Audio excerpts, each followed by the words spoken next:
Salut tout le monde, c'est Coco. Aujourd'hui, à Connexion spontanée, je reçois mon amie Sheila, qui est maman de deux garçons qui vivent avec le trouble du spectre de l'autisme. Donc, elle nous parle de ses projets en lien avec ça et de son rôle de maman. Ça a été une conversation super intéressante. Donc, j'espère que vous allez avoir du plaisir à l'entendre.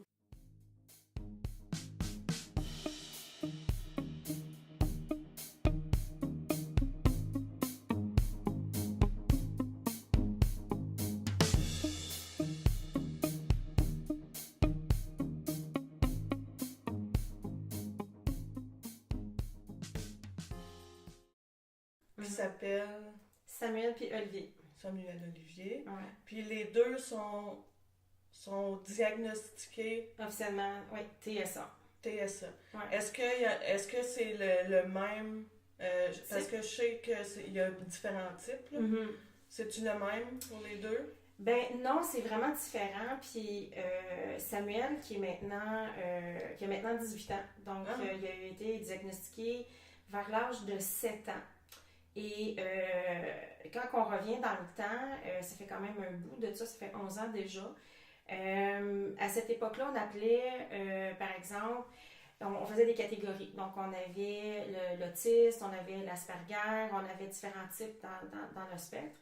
Maintenant, ce qu'ils ont fait, ils ont, plutôt que de faire toutes des catégories bien particulières, ils ont décidé de scinder ça, puis faire juste une seule catégorie. ok. Mais, et Olivier, quand on y pense, lui, il est vraiment autiste. Donc, Samuel a été diagnostiqué donc, à l'âge de 7 ans Asperger à cette époque-là. Puis Olivier avait 18 mois. Ok. Les gens sont extrêmement surpris quand je leur dis que mon plus jeune a eu un diagnostic à l'âge de 18 mois. C'est extrêmement précoce. Les gens, ils se disent, mais comment qu'à partir d'un enfant de 18 mois, on peut déjà présumer ou voir des caractéristiques d'autiste? Puis, même moi, en tant que parent, parce qu'il y a eu comme à peu près, je vous dirais, là, un an et demi de diagnostic entre les deux. Puis, moi, je trouvais ça comme bien vite, Mhm. tu sais, de dire comment qu'en regardant un enfant comme ça, puis tout de suite, on peut s'imaginer ça. Il faut comprendre que à ce moment-là, pour Samuel, mon premier, ça allait vraiment pas, tout ça, il y avait des particularités, puis qu'en tant que parent qui n'est pas là-dedans, on peut pas s'imaginer que les comportements, les gestes, toutes ces affaires-là, ça a un lien avec une condition, Mhm. on peut pas dire maladie, mais pour dire une condition. Moi, je me souviens quand on avait emmené notre fils, parce que c'est tout un processus avant d'avoir un diagnostic, c'est très long, très compliqué. Mais le professionnel qui pose le diagnostic, qui était dans ce cas-là un pédopsychiatre, j'avais la misère à vraiment comprendre comment, qu'en regardant un enfant comme ça dans un bureau qu'elle ne connaît pas, qu'elle voit pour la première fois, puis tout de suite émettre un diagnostic. Aujourd'hui, avec mes 11 ans d'expérience, même peut-être plus, je regarde en arrière, je me dis, OK, c'est noir et blanc. Donc, moi, je n'avais pas le regard de quelqu'un qui avait toutes ces expertises-là, ces expériences-là. Donc, aujourd'hui, je suis capable de comprendre la différence entre ce qui est Asperger et la particularité d'un enfant autiste comme Olivier à cette époque-là. OK. Donc, Puis, c'est vraiment deux OK. affaires complètement différentes. Fait que si on prend justement juste les deux frères ensemble, ça serait quoi les plus grandes différences là, entre Ben, les deux? c'est certain que, comme nous, en tant que parents, quand tu as un premier enfant, tu te compares beaucoup avec les autres parents. Mhm. Donc, tu sais, bon, on arrive avec nos activités sociales, familiales, etc. Ton enfant, il n'est pas tellement comme les autres. Tu sais. Ouais. Donc, tu te poses un peu la question, ça va, bon, pourquoi il est comme ça? C'est-tu un trait de personnalité? C'est-tu mes habiletés parentales? Parce que pour moi, longtemps, ça a été, je questionnais mes habiletés parentales. Mhm. Parce que je me disais, mais pourquoi ils ne se comportent pas comme les autres? Donc, en plus, tes parents, pour la première fois, Ouais. il n'y a pas un livre d'instruction qui Non, vient c'est avec ça. ton enfant. Donc, c'est certain que tout ton entourage, c'était comparatif. Hein? Donc, nous, c'est comme ça que ça avait commencé. Puis, il y avait beaucoup des traits très uniques. Il y avait un très, très, très jeune âge, je pense à l'âge de 3 ans. Aux alentours de ça, il était capable de retenir des choses vraiment impressionnantes, des quantités d'informations, de personnages dans des livres, Ouais. des livres d'histoire, des films, etc. Mais pas juste ça, des forces en mathématiques extrêmement saisissantes. À l'âge de 3 ans, tu es capable de compter jusqu'à 1000, puis 1000 du reculon sans manquer un chiffre. Wow! J'ai encore de la misère, je pense! Il n'y a pas ça de moi, en tout cas. Non. Mais ça, c'est comme une des particularités. Et puis c'est ce qui faisait que très rapidement, mon plus grand Samuel avait pas les mêmes intérêts que ses autres petits amis puis ses cousines autour de lui, parce que lui, il avait sa façon à voir les choses. Aussi, qu'est-ce qui a un peu sonné l'alarme, c'est quand on avait beaucoup de gens autour de nous, puis que Samuel réagissait fortement. Faisait des crises, ne voulait pas être proche des gens. Donc, il y avait vraiment des comportements que, tu sais, on va dire dans le jargon atypiques, là, par rapport à son groupe d'âge. Donc, mais ça va avec l'hypersensibilité? Oui, bien, c'est ça quand on comprend éventuellement pourquoi il réagissait, parce que, le bruit, c'était déjà quelque chose qui l'agressait énormément. Quand on comprend plus tard, au niveau des sens, au niveau de l'ouïe, etc., c'est comme des facteurs qui sont multipliés, agrandis. Donc, ce que nous autres peut être correct, bien, ça peut être extrêmement agressant pour eux. Là, t'sais. Donc, Samuel avait beaucoup de comportements comme ça. Il comptait tout. Donc, dans une assiette, il pouvait arriver avec des trucs, puis il comptait la quantité de petits pois qu'il y avait dans son assiette. Il ne fallait pas que les aliments se touchent dans son assiette. Il ne fallait pas que les aliments soient trop chauds dans son assiette. Il y a certains vêtements qu'il ne voulait pas mettre du tout. Carrément, il les enlevait de son corps quand il était très jeune, puis on ne comprenait pas pourquoi. Tu sais, je donne un exemple, un jeans, pendant très longtemps, on ne va pas lui faire porter un jeans, puis on ne comprenait pas pourquoi. Il voulait toujours être en short. Il voulait pas porter de petites chemises. Puis plus tard, toutes ces choses-là, tu dis, OK, ben c'est de la personnalité, puis c'est ci, puis c'est ça. Mais éventuellement, plus on s'en va vers la partie comme garderie, prématernelle, puis maternelle, c'est là que de plus en plus, on voit d'autres enfants qui sont de son âge, mais qui n'ont pas les mêmes intérêts, ne fonctionnent pas. On parle maintenant de la rigidité. Quand on est parent normal avec son enfant, le mot rigidité, on ne comprend pas. Mais rapidement, après un diagnostic, on comprend qu'est-ce que c'est la rigidité. C'est-à-dire, par exemple, un enfant qui peut réagir parce que, bon, on emprunte un nouveau chemin. Bon, ben Samuel, quand on était en voiture, réagissait parce qu'on ne passait pas par le même chemin qu'à l'habitude. Bon, les imprévus, ça, c'était quelque chose qui était extrêmement pénible, les imprévus. Par exemple, on était invité à une fête, puis il y avait quelque chose qui se passait. On allait quelque part, puis il y avait un manque d'électricité. Donc, les imprévus, c'était quelque chose qui était vraiment intolérable pour Samuel. Puis comme nous autres, on a toujours pensé que ça faisait partie de sa personnalité. Jusqu'au point où, à un moment donné, quand Samuel était à la maternelle, on a vu des particularités qui étaient vraiment, en tout cas, spéciales. On recevait des coups de fil à la maison disant « Écoute, ton fils a agi comme ça, il a fait telle crise parce que là, c'était pas son professeur habituel. » Et puis, quand l'école m'appelait, j'avais l'impression qu'on parlait d'un autre enfant que le mien. Mais plus tard, après les diagnostics, après tout, quand on arrive à comprendre le pourquoi, ben c'est certain que quand il était à la maison, il n'était pas confronté à plein de situations. Donc, au niveau des habiletés sociales, de pouvoir comprendre l'autre personne, comment dealer avec l'autre personne, comment interagir avec l'autre personne, tout ça faisait en sorte que nous, on ne voyait pas ce comportement dans la maison parce qu'il était seul. Donc, aussitôt qu'il était mis dans un groupe et que nous, on n'était pas là, ben, c'est comme s'il était dans une petite boîte, là, tu sais, là, tout bien, petite doudou maison. Il est habitué à ce qu'il y a là, puis là, il fonctionne parce que tout est pareil. Oui, parce que tout est dans la norme, puis dans la routine, puis tout ça. Puis aussitôt qui sort de ça. Ben là, ça changeait complètement la donne. Puis il y a des points où c'était tellement grave qu'il faisait des crises et il se sauvait de l'école. Il se sauvait de l'école. Donc, j'ai longtemps eu des problématiques au primaire. Et, tu sais, c'est un parent qui me dit, écoute, elle dit, ça a donné que j'étais de passage. Puis elle dit, j'ai vu ton fils en train de marcher sur le bord du chemin après que la cloche, elle a sonné. Donc, c'est certain qu'elle a visé tout de suite. Donc, tu sais, c'est des choses comme ça. Donc, Samuel, à chaque fois qu'il était confronté à quelque chose qui ne fonctionnait pas, qui était en crise, puis il ne se sentait pas compris par l'adulte, à ce moment-là, son premier réflexe, c'était de se sauver. Okay. Donc ça, je t'assure que c'est vraiment pas rassurant quand tu apprends ce type d'affaires-là. Non. Je voulais savoir,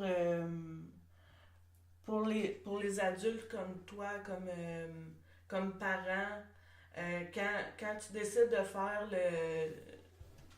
le cheminement pour aller chercher un diagnostic, après, ça peut être quoi les outils qu'on peut offrir? Disons que dans notre cas, ça a été quand même assez long, dans le fond, de réaliser que c'était pas nos habiletés parentales parce que j'ai même, à travers le système au CLSS à ce moment-là, pris des cours justement de parenting qui appellent, là, pour savoir, bon, c'est-tu moi qui n'a pas des bonnes aptitudes, puis c'est pour ça que mon enfant réagit, etc. Puis c'est là que j'ai réalisé très rapidement que je faisais pas partie de ce groupe de parents-là qui étaient là. Alors que les parents qui étaient là sur place, eux autres, il y avait des enfants avec des troubles de comportement, etc., des troubles de position, là. Mais moi, j'ai dit non, c'est pas ce genre-là de difficulté que j'ai. Et là, parce que les crises continuaient à l'école, à la maternelle, alors là, l'école, ils ont dit, écoute, je pense qu'il va falloir aller de l'avant, puis aller vérifier qu'est-ce qui se passe. Puis on a eu une travailleuse sociale à travers le CLSC. Et rapidement, quand on a évalué le dossier de Samuel avec ses crises, puis tout ce qui se passait, puis elle tout de suite, elle m'a parlé du TSA. Donc, moi, j'ai fait OK, parce qu'à ce moment-là, on appelait ça le TED, donc trouble envahissant du développement. Donc, la terminologie a évolué. Puis, c'est ça. Donc, là, quand on s'est rencontrés, on a regardé les particularités, puis elle, tout ce qu'elle a fait, parce qu'en tant que travailleuse sociale, elle doit voir pourquoi l'enfant réagit comme ça. Tu sais, c'est-tu l'environnement familial, c'est-tu l'école, qu'est-ce qu'on peut faire pour diminuer ces crises-là, puis les réactions, les fortes réactions. Puis, elle me dit, va voir sur le site de la Fédération du Québec, Fédération de l'autisme du Québec. Et puis, quand je me suis mis à lire les particularités, ben c'est là où j'ai reçu vraiment... le zen est tombé sur la tête. Je pensais pas que toutes les particularités de mon enfant avaient un nom. Puis pendant très longtemps, je me sentais extrêmement coupable en tant que parent, en tant que mère, de dire qu'est-ce que j'ai fait ou ce que j'aurais dû faire ou ce que j'ai pas fait de correct. Et pendant plusieurs années, ça a été très lourd sur les épaules. J'ai fait une dépression, puis je comprenais pas ce qui se passait. Je me dis pourquoi autant d'efforts, d'amour pour un enfant, puis on dirait que ça marche pas pareil à travers tout ça. Donc, à partir de là, ça s'est enchaîné, une consultation avec pédiatre, envoyée avec la pédopsychiatre de Pierre Janet. OK.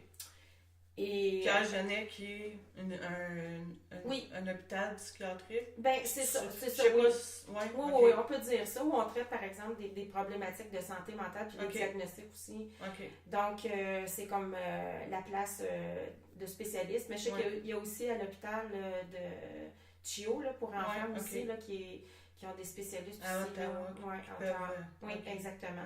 Et c'est certain que c'est pas du jour au lendemain qu'on a des outils. C'est très, très long processus. Très long. Long et pénible. Parce que, comme je le disais tantôt, quand tu passes dans le bureau du médecin pour avoir un diagnostic, dans le cas de Samuel, ça a été comme un rendez-vous d'environ 1h30. Nous autres, on avait déjà une pré-entrevue avec une infirmière qui était spécialisée, qui est rattachée justement à Pierre Janet avec notre pédopsychiatre. Et elle avait regardé tout ce qui se passait à l'école. Elle avait regardé finalement le profil avec la travailleuse sociale. Et donc, la pédopsychiatre, elle était outillée. Quand on est arrivé, elle avait déjà finalement les rapports de tout le monde. Puis Samuel avait 7 ans quand il est allé dans le bureau. Puis rapidement, elle regardait, lui a posé quelques questions, nous ont interviewés pour venir un peu valider. Je pense qu'elle avait peut-être des petits questionnements par petits moments. Mais très rapidement, elle nous fait une prescription, là, un papier. ARX, TED, Asperger, OK, merci, bonsoir. Là, vous allez appeler, Pavillon du Parc pour la réadaptation. Ensuite de ça, ben là, vous allez appeler Trait d'Union, qui est l'organisme, dans le fond, qui accompagne puis qui accueille puis qui donne des services pour les familles qui ont des enfants autistes. Et tu donnes ce papier-là à l'école, donc c'est un code 50. Code 50 dans le système scolaire, ça veut tout simplement dire que ton enfant a droit de l'accompagnement, donc officiel pour l'aider dans son cheminement scolaire, point à la ligne. Et on est parti comme ça. Il n'était pas là, le comité d'accueil, là. Non. Il n'y en avait pas de comité d'accueil. Non, c'est ça. Ouais. Puis tes garçons, eux autres, quand ils ont su ça, tu sais, à 7 ans déjà, c'est jeune, mais en même temps, ils n'ont pas les mêmes perceptions que les autres. Non. Mais comme pour n'importe qui, tu sais, mon normal, c'est mon normal. Oui, exact. Fait que lui, il est comme, ben... C'est une bonne question parce que, dans le fond, c'est un peu de savoir, est-ce que lui, il se voit différent par rapport à ses autres amis? Peut-être qu'il sent qu'il est différent des autres, mais que, ben, je peux pas être d'autre chose que... Oui. L'Asperger, dans le fond, comparativement à l'autiste, sa compréhension de son soi-même, de son souhait, n'est pas pareil qu'un autiste. Il y a différents degrés de compréhension, puis de maturité, puis d'aspect cognitif, là, tu sais. Mais je dirais que Samuel, rapidement, au primaire, se voyait déjà différent des autres. Puis ce qu'il a vécu, c'est qu'il a vécu beaucoup d'intimidation au primaire, et c'est ce qui nous a forcés et obligés de déménager. Complètement à l'opposé de la ville où on habite présentement. Parce que c'était rendu que... c'est malsain, là. Extrêmement grave. Samuel vivait beaucoup d'intimidation parce qu'il était différent, parce qu'il faisait des crises puis les gens ne voulaient pas être auprès de lui. Il n'y avait pas beaucoup d'informations. C'était très... on laisse l'enfant beaucoup à lui-même. Puis ça, j'ai trouvé ça extrêmement difficile en tant que parent que de voir son enfant en souffrance. Comme ça. Puis c'est comme par hasard que j'ai appris qu'il se faisait, en tout cas, intimider à l'école. Puis, je sais pas, mais mon enfant, je pense qu'il avait 8 ans, je pense, Samuel. Il pleurait le soir, de plus en plus. Il voulait plus aller à l'école. Puis, à un moment donné, il commençait à dire qu'il voulait plus vivre. À 8 ans? À 8 ans, on parle de suicide. Quand tu dis que ton enfant est malheureux comme ça, là, c'est parce qu'il est vraiment agué sous roche, puis à quel degré. Puis quand tu es toujours isolé, personne ne veut manger avec toi, personne ne veut être avec toi à la récré, personne ne veut être avec toi en éducation physique, personne ne veut être avec toi dans les travaux d'équipe. À un moment donné, là, tu as beau dire que je suis différent, mais à un moment donné, ça vient te chercher, tu sais. Ça fait qu'en quelque sorte, je pense que ça a été vraiment quelque chose d'extrêmement difficile, de voir notre enfant comme ça, puis de dire, écoute, ça n'a pas de bon sens. Puis j'ai su ce qui était arrivé, puis... je partage ça, puis c'est vraiment triste, cette histoire-là. À un moment donné, il y avait quelqu'un qui était à la maison, un jeune garçon qui était... Je peux pas dire qu'il était ami avec mon fils, mais c'est parce qu'il habitait dans notre rue à quelques maisons. Donc, on pourrait dire une connaissance. Puis, Samuel, parce qu'il n'y avait pas d'amis, il était prêt à tout faire pour avoir des amis. Donc, d'accepter quelqu'un qui se moque de lui, c'était pas grave, puis il était prêt à tolérer ça pour avoir quelqu'un avec lui. Mais ce garçon-là qui était chez nous, la porte était ouverte de leur chambre, puis j'ai entendu leur discussion. Puis il était question d'urinoir. Puis là, j'ai dit, voyons, de quoi il parle? Là, j'ai décidé d'écouter un petit peu plus en détail, puis j'ai retenu quelque chose de vraiment très plate. Ça m'a dérangé beaucoup. Et là, j'ai demandé à ce garçon-là, puis à mon fils Samuel de venir. J'ai dit, de quoi vous parlez? Et là, j'ai vu le regard de l'autre enfant. Puis là, j'ai su qu'il y avait quelque chose qui n'était pas correct. Et là, je lui demande, tu sais, j'ai dit, de quoi là? Qu'est-ce qui est arrivé cette semaine? Et là, il me dit, Samuel a léché les urinoirs sur l'heure du dîner. J'ai dit, pardon? Il dit, c'était une blague. J'ai dit, OK, puis toi, t'as permis cette blague-là? Ils ont fait faire ça. Là, ils ont dit, si tu veux des amis, tu vas lécher l'urinoir. Et il l'a fait. Mais lui, il veut tellement juste... être aimé, puis d'être apprécié, puis pour qui il est, là, tu sais. C'est ça. Et j'en ai fait part à l'école. J'en ai fait part à maintes reprises à la direction. Puis ce qu'on me disait, c'est des histoires d'enfants, c'est pas grave, c'est des blagues.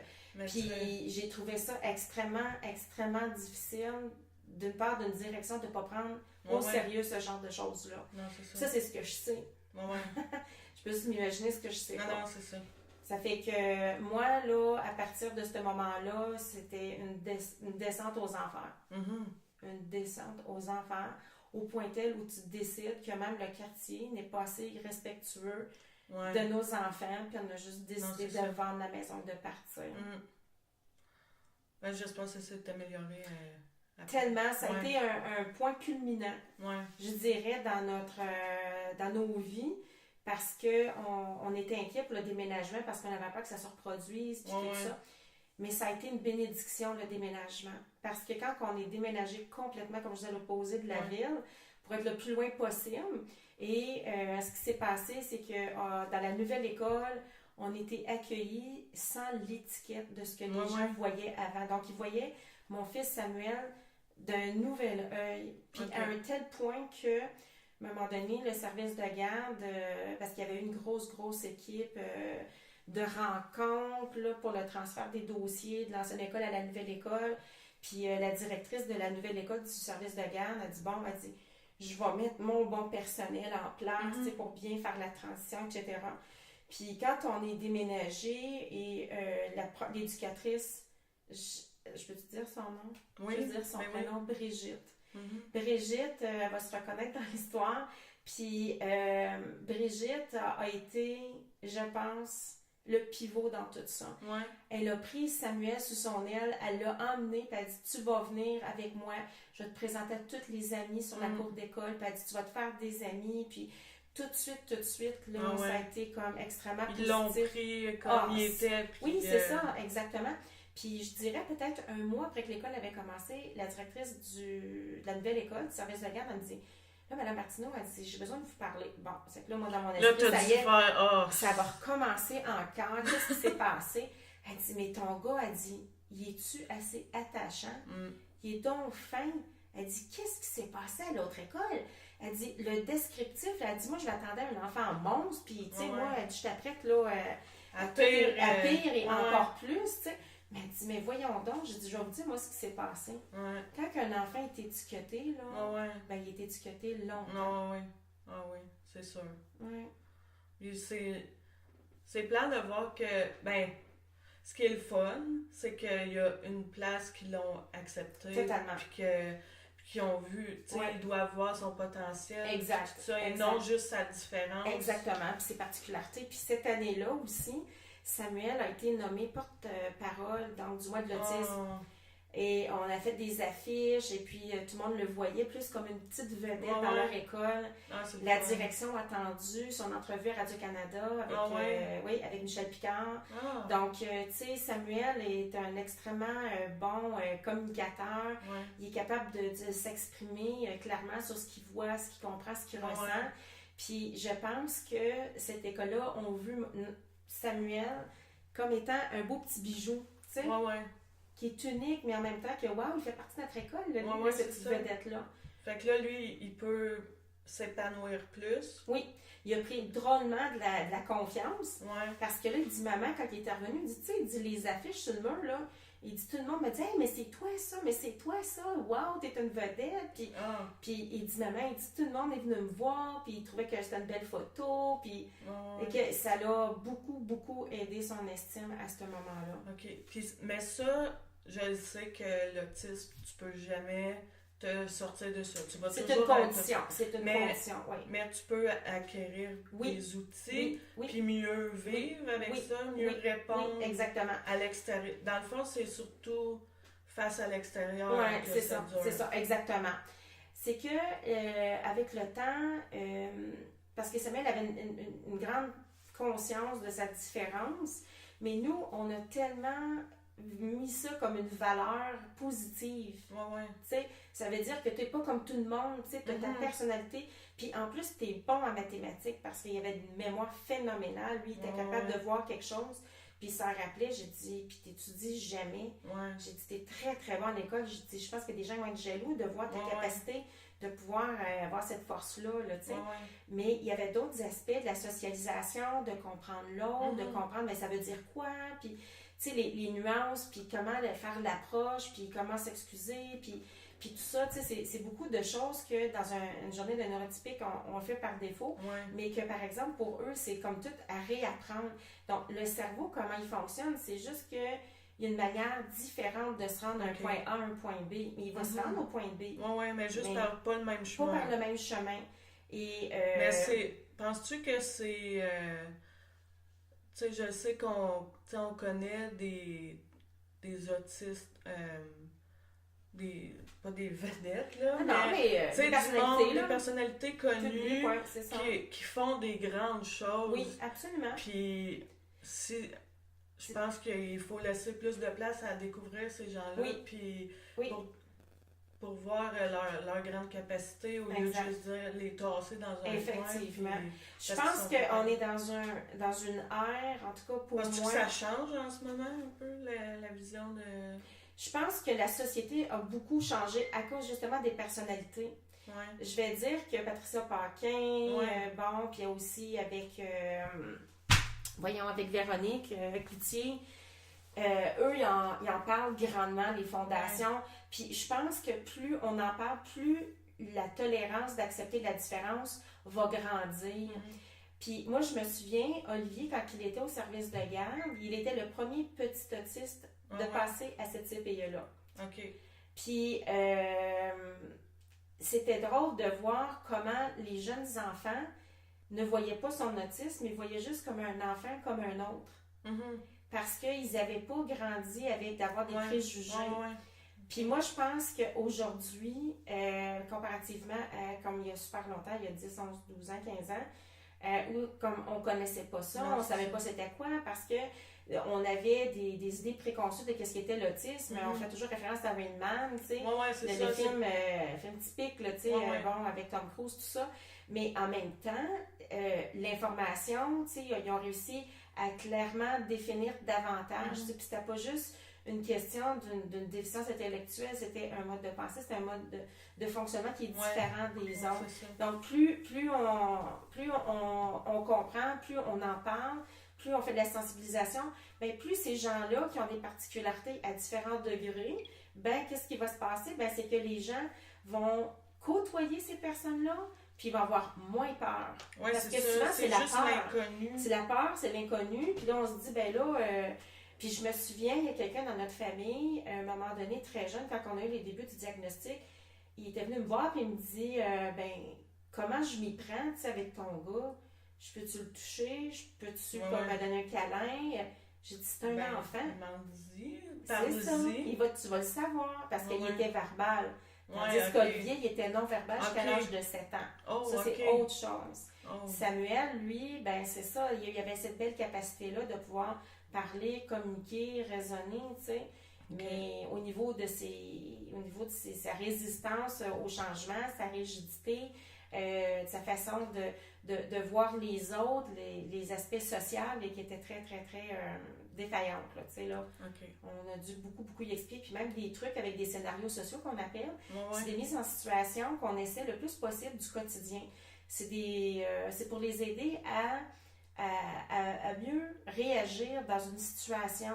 Alors que nous, en tant que neurotypiques, on va dire, ah, ben ça, un tirage, on sait que ça se peut, je gagne, ça se peut, je gagne pas, puis c'est pas grave. Alors que Samuel, mettons, le principe du tirage, c'était quelque chose qui était très abstrait. On me donne un coupon, je devrais gagner. Donc, tu sais, c'est des choses comme ça. Donc, les scénarios sociaux préparent beaucoup l'enfant autiste à des éventualités. Bon, mettons, on s'en va au cinéma. OK, parfait. On arrive là-bas, panne d'électricité. Qu'est-ce qu'on fait? Est-ce qu'on capote? Même si on capote, le film ne va pas recommencer. Qu'est-ce qu'on va faire? Est-ce qu'on peut retourner à la maison puis faire une location d'un autre film? On peut-tu faire une autre activité? Est-ce qu'on peut retourner au cinéma une autre fois? Oui. Donc, on prépare beaucoup les personnes autistes. Ça, c'est un des outils très importants à l'aider à mieux se rapprocher des vraies choses de la vraie vie. Ça, c'est une des choses qu'on apprend aux autistes. Justement, pour les aider à mieux se préparer dans la vraie vie. Donc, les scénarios sociaux, c'est un des outils, ça. C'est le fun, ça.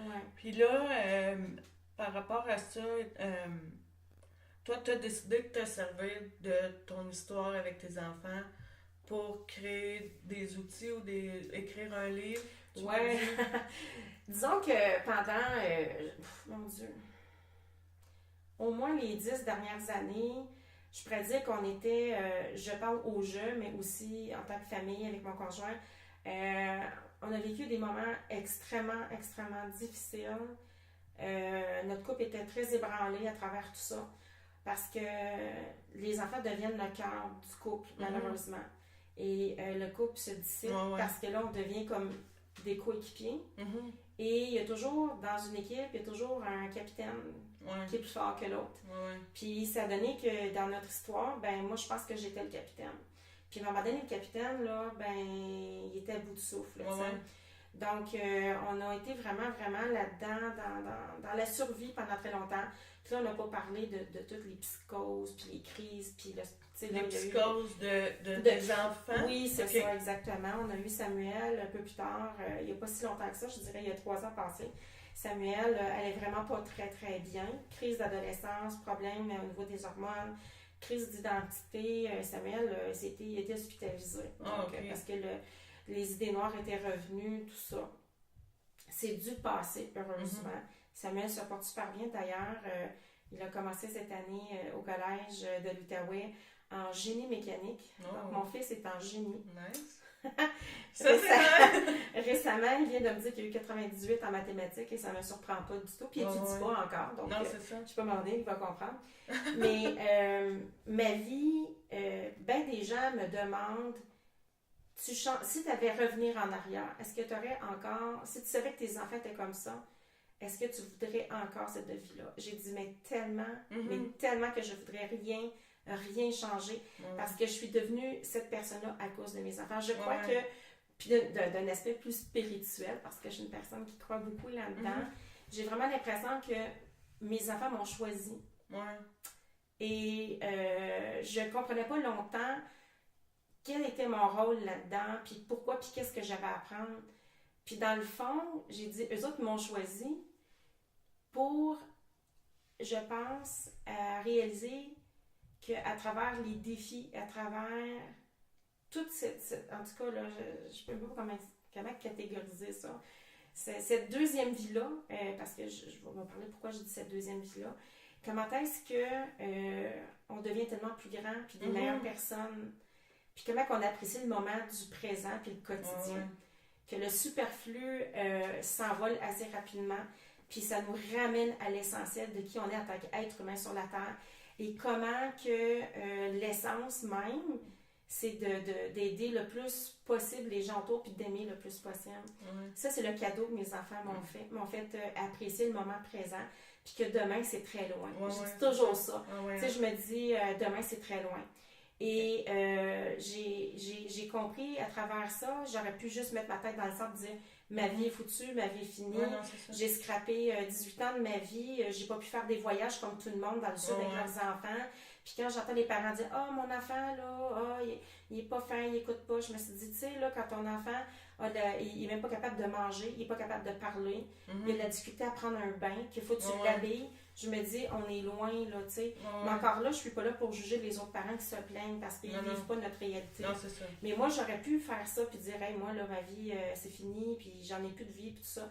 Non, au contraire, je me souviens qu'on avait croisé une superbe intervenante, Mélanie, oui, l'amour des coccinelles, elle va savoir ça. Mélanie, à un moment donné, tu sais, elle voyait comment c'était difficile, puis tout ça, elle m'a dit, vous allez voir, elle dit, votre petit bonhomme, là, Olivier, là, oui, c'est difficile, oui, il parle pas, oui, c'est tout du négatif pour le moment. Mais elle dit, si vous prenez à cœur réellement tout ce qu'on vous dit, tous les outils, toutes les personnes, tous les intervenants, à un moment donné, tu vas voir la lumière au bout de ce tunnel-là. Ben là, je le vois, ce tunnel-là.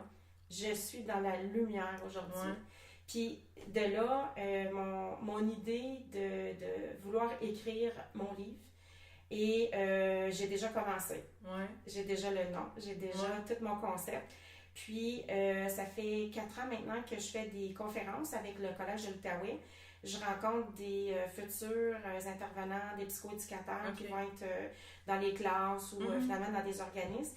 Puis moi, je raconte un peu mon histoire de parents qui a côtoyé énormément de spécialistes, puis je fais des recommandations pour ces futurs professionnels-là. Puis à travers mon discours dans la conférence, ben moi je suis venue un peu tester le matériel, voir s'il y avait de l'intérêt. Puis c'était unanime, c'était vraiment le coup de cœur. Les gens sont extrêmement réceptifs. En tout cas, c'est beaucoup d'amour. En tout cas, c'est même, je dirais, ça fait partie de ma thérapie en même temps, je pense, de la résilience, que de parler de mes épreuves, puis mes défis, puis de voir que je suis capable de transformer cette vapeur-là en quelque chose d'une belle synergie, une belle énergie positive. Tu peux venir en aide à d'autres mondes après toi. C'est certain que c'est clair que mon livre, ce n'est pas pour du végétariat, au contraire, c'est vraiment pour aller chercher des gens qui vivent des situations d'isolement avec leurs enfants dans la vie. C'est certain que ça va s'adresser principalement aux parents d'enfants autistes, mais les parents qui ont des enfants avec des diagnostics quelconques, qui vivent un certain deuil. Alors, puis moi, je suis pas là pour juger la grandeur du deuil. Un deuil, c'est un deuil. Alors, moi, quand je fais mes conférences, c'est ça, à la fin, moi, je récolte un peu les commentaires, les réactions de tout le monde. Puis c'est comme ça que c'est m'est venu, comme l'idée de vouloir écrire. J'adore écrire. Puis mon livre va s'intituler La fleurisseuse. La fleurisseuse, ce n'est pas un vrai mot. C'est un mot que j'avais beaucoup de difficultés quand j'étais au primaire. J'avais beaucoup de difficultés en français. Et on m'avait demandé ce que je voulais être plus tard dans la vie. Puis j'ai dit que je voulais être professeure. Chose que je suis encore. Depuis 21 ans, j'enseigne. Et fleurisseuse, et moi, avec ma passion de la photographie, donc je photographie encore la nature. Donc, dès l'âge de 5 ans, je savais déjà ce que j'allais faire. Donc, pour moi, la fleurisseuse, ça va être un beau cadeau que je vais me faire dans un premier temps. Mais deuxièmement, c'est certain que dans un futur, moi, j'aimerais ça faire davantage, développer du matériel, faire davantage de conférences. Je pense que j'ai beaucoup à offrir, j'ai beaucoup à partager. Puis si ce que je sais aujourd'hui, c'est parce que j'ai côtoyé des personnes extrêmement généreuses autour, dans le système. De près ou de loin, ça nous a permis de pouvoir vivre une vie pseudo-normale. Normale, encore là, c'est quoi la normalité? C'est ça. Mais à un tel point que c'était la première fois que je partais en voyage toute seule, que je laissais mes enfants en arrière cet été. Donc, je suis partie... je suis partie au Yukon, puis je suis partie en Alaska cet été toute seule. Donc, c'était la première fois que j'ai parti 10 jours sans mes enfants, je les ai laissés en arrière. Alors, ça a dû être un gros... C'était un moment tellement, tellement important dans ma vie. Là. Moi, je vais appeler ça un point d'ancrage. Dans mon livre, je parle des points d'ancrage, c'est des moments clés dans ma ligne de temps par rapport à tout ça. Puis, de me retrouver seule avec moi-même, j'ai été très ébranlée par ça. J'étais toute l'excitation quand on part en voyage. On fait nos bagages, tout ça. Mais je vais dire que c'est juste avant d'embarquer dans l'avion, j'étais seule, je regardais par la fenêtre, puis je regardais le ciel. Je me disais, OK, moi, là, bientôt, je vais être là. Puis je vais m'éloigner de mes enfants. Puis j'ai pleuré. J'étais toute seule à l'aéroport, puis je pleurais. Pas parce que j'ai peur d'être seule, au contraire, je suis une fille très aventureuse. Puis c'est pas parce que je voyais les autres qui voyageaient avec des familles ou des amis ou des conjoints. C'était juste comme une libération. Ça avait juste pas de bon sens, ce moment-là. De te retrouver aussi. Oui, de me retrouver en tant que femme, puis personne créative. Parce que comme tu disais tantôt, t'es capitaine d'un bateau bien plus grand que toi, là, effectivement. Dans ce contexte-là. Puis aussi l'histoire de vouloir aider d'autres familles à travers ça, tu sais, moi je suis aussi bénévole, tu sais, je vais aider par exemple le CISO pour les gens en réadaptation qui ont des enfants qui ont des nouveaux diagnostics, des familles qui ne savent pas où aller. Donc je suis un petit peu comme le comité d'accueil, puis c'est le fun de voir que le système permet à une personne comme moi, tu sais, une maman, on peut le dire parce que là aujourd'hui je porte le chapeau de la maman, tu sais.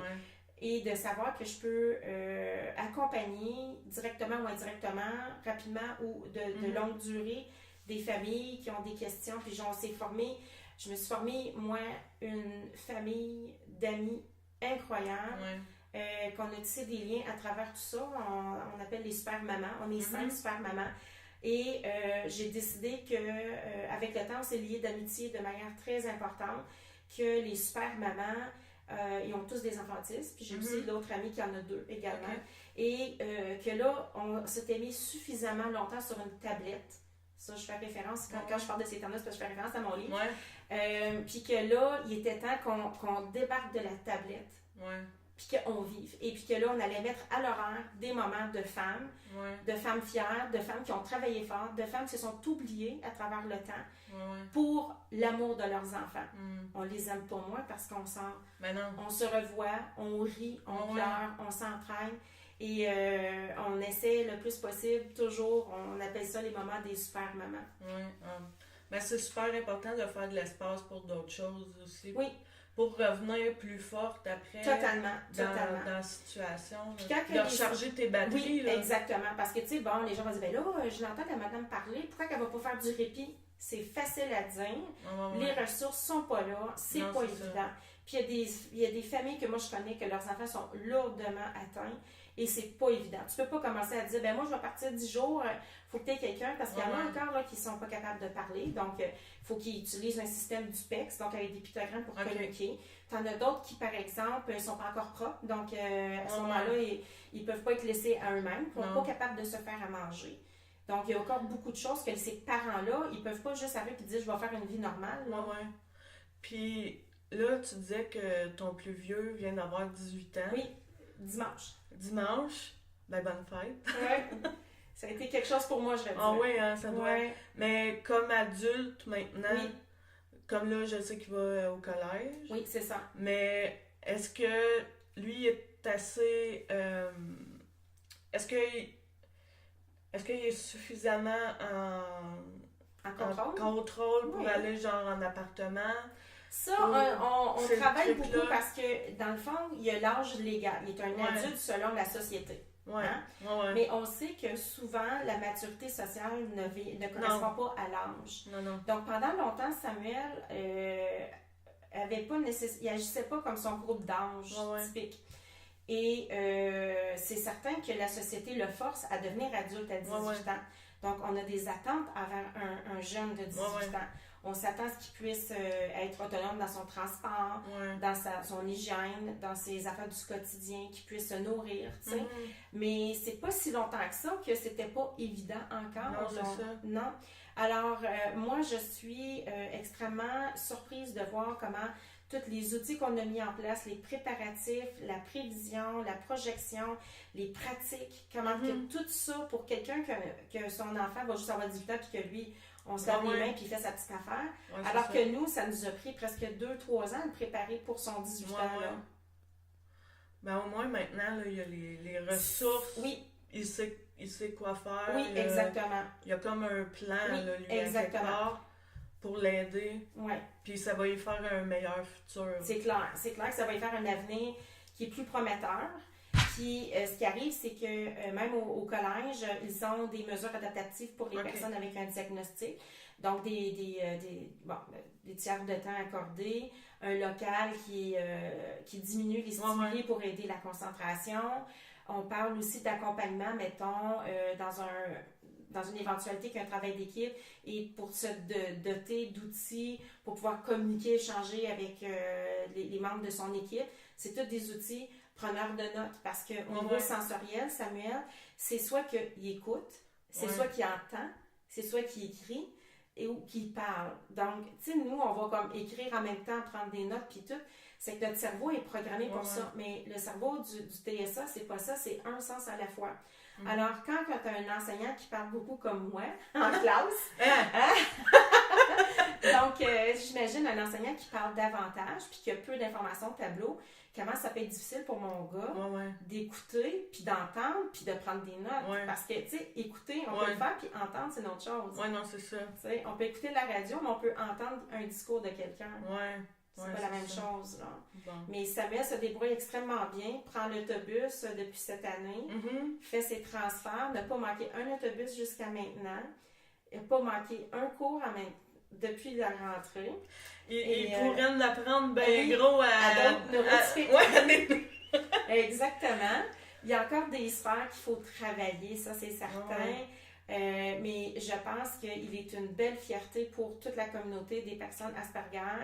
Je pense que si Samuel avait la chance de pouvoir rencontrer d'autres personnes ou d'autres familles, c'est certain que j'aimerais ça que mon gars puisse participer à éventuellement des conférences parce qu'il y a tellement de sa manière à lui de pouvoir voir puis d'expliquer sa perception pour aider les autres justement à mieux comprendre ces personnes-là. Samuel a déjà écrit au secondaire quand il était au collège, a écrit une lettre à ses enseignants de sa perception puis ce qu'il vivait, tout ça. Donc, ça, je pourrais te donner le lien si jamais il y a des gens qui veulent lire le message adressé à la communauté. Certain.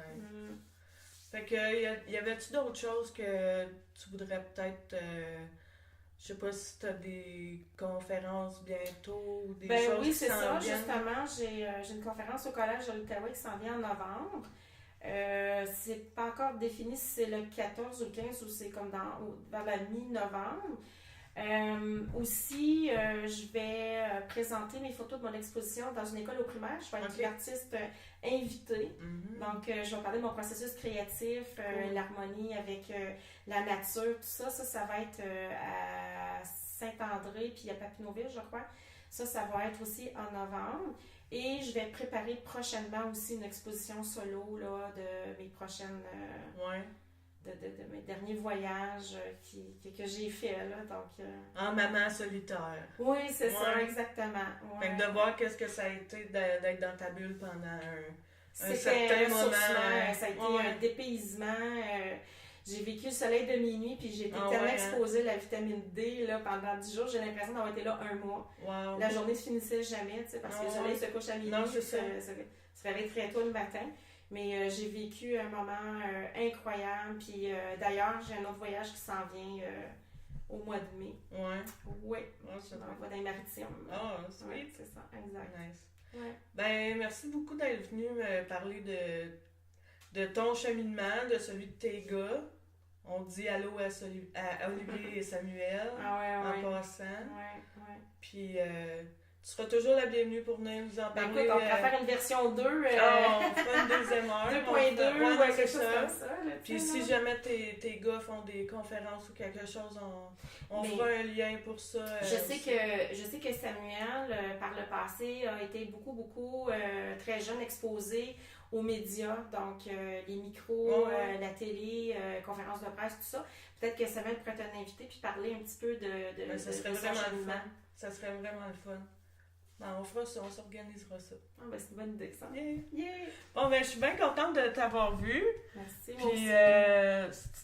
puis j'ai appris plein de choses, puis j'espère que ça va aider le monde à un peu mieux comprendre là, comment que les difficultés peuvent être surmontées, mais il faut avoir la force de caractère, puis d'être bien entouré, mais de montrer que c'est pas impossible. Parce que moi, j'ai pas un, mais j'ai 2 enfants autistes. Donc, tu sais, de dire comment je réussis à faire tout ça, ben c'est parce qu'à un moment donné, on a mis tous les efforts nécessaires, puis tous les spécialistes. Donc, quand on côtoie des vrais spécialistes, puis qu'on écoute, puis qu'on met en application ce qu'ils nous disent, c'est certain que ça peut que juste aider, puis que ça peut aller mieux. Ça, c'est certain. Bon, ben, c'est super positif. Youpi! Super! Bon, ben, merci, Sheila, d'être venue me voir puis d'avoir eu une connexion spontanée avec moi sur le sujet de l'autisme. Et c'est là-dessus qu'on va finir. Puis, ben, merci beaucoup tout le monde. Fait qu'on se revoit la semaine prochaine ou quelque temps, là, comme ça, là. Ben chill. Fait que, merci! Salut! Bye bye!